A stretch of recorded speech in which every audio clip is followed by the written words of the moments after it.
रात भर नाचाई माही मनीषा वही मरद वही रे वही मरद वही रे रुको जरा सबर करो। ना जाने के कारण से प्यार करेले, प्यार नहीं बे प्यार करेले। एकर वायरल भइल बाटे सीनिया लई कन के ही सब खिनिया भाई रे टूना टूनवा के बहिनिया। ना जाने के करा से प्यार करेले, प्यार नहीं है बोए प्यार करेले।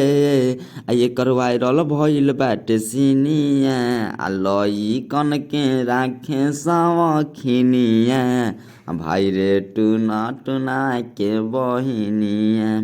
जी हमारे दोस्तों देख सकते हैं कि टुनटुन यादव के बहन के ऊपर गाना आ गया है। आखिर में क्यों गाना आया, किसने गाया है, तो मैं आप लोगों को बता दूं कि धर्मेंद्र सिंह है जो उसने गाया है और इनको सपोर्टिंग में खड़ा है मोगहिया जवान यानी कि समर सिंह और गौतम सिंह इनके सपोर्ट में खड़ा है। जो मतलब गाना गाया है वो भी एक क्या बोलते हैं धर्मेंद्र सिंह है। तो मैं आप लोगों को बता दूं कि गाना क्यों गाया है। तो गाना इसलिए गाया है कि जो माही मनीषा है और डिम्पलवा है कजलवा है तो मैंने कि लाइव में ना ये गाना खुद से गाया है। वो गाना गाया है कौन, टुनटुन यादव, कि हम सिर्फ डांसर के नाम धोइले वाली मैंने कि डांसर के नाम धो के गाना गौले मारी तोरा बहिन के नाम धो गाना न गौले बानी। तो ये टुनटुन यादव की गलत फहमी है क्योंकि डिम्पल और काजल और माही और मनीषा और पायलवा एक ही लड़की का सिर्फ डांसर ही का नाम नहीं है। यूपी बिहार झारखंड पूरा देश के बात कर रहा हूँ, पूरा देश में नाम है। तो इसीलिए मैं बोल रहा हूँ कि टुनटुन यादव को गाना नहीं गाना चाहिए। गाना गवाया और गाना सी गाया डिम्पल पायल कजलवा गाना गाया तो आखिर माही मनीषा का नाम क्यों लिया गया, उसको नहीं लेना चाहिए।